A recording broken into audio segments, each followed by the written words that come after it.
19.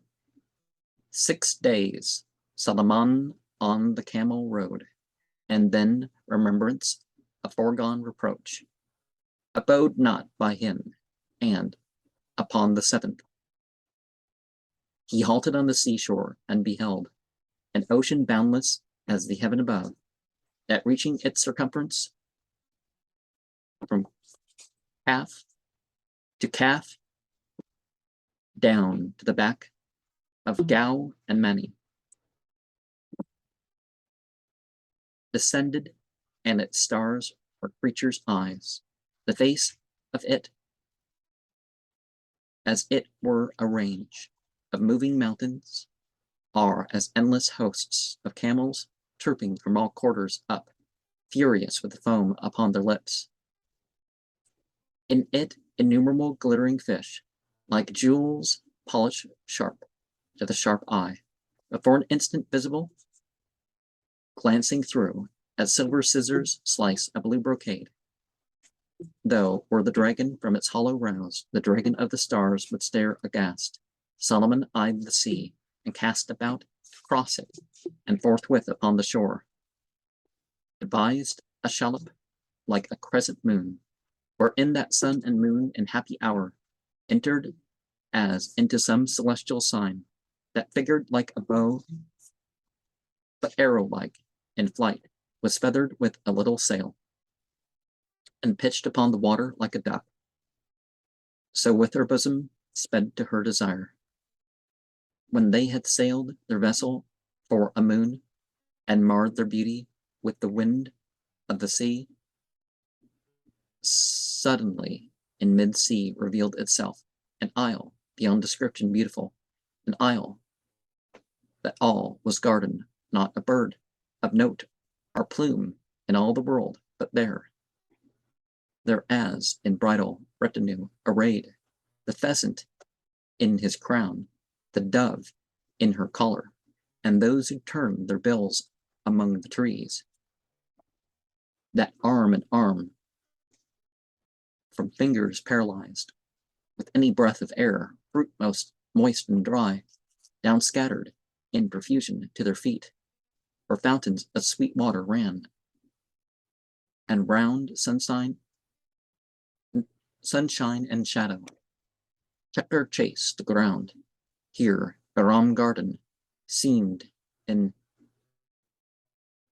secrecy, blowing the rosebud of its revelation, a paradise, forgetful the day of audit, lifted from her face the veil. Solomon saw the isle, and thought no more of further.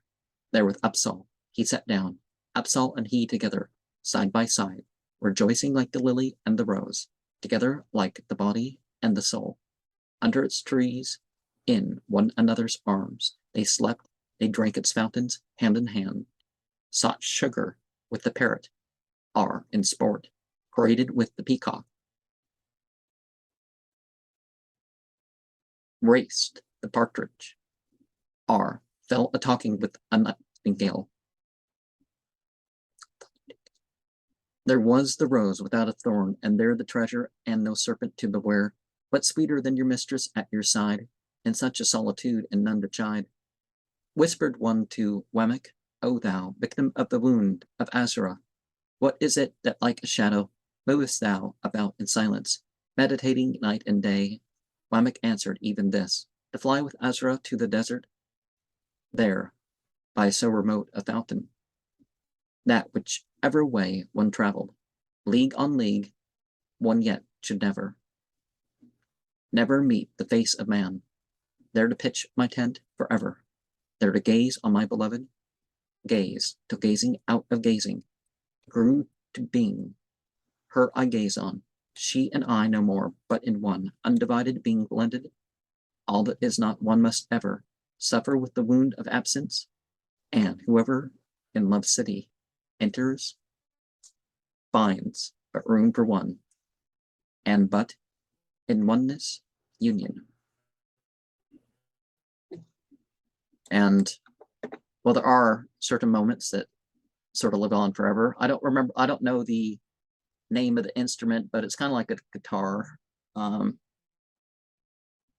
they trying to represent 6 strings or 5 strings? Definitely at least 4 strings.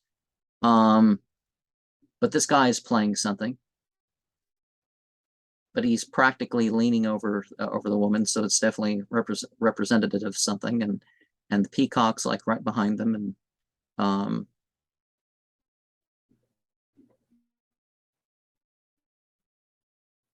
definitely a walled garden of some sort, or maybe I don't know what that square is. It seems to be in the middle of the garden. But they have they're on the other side of the guy is a pond with some bricks and all that.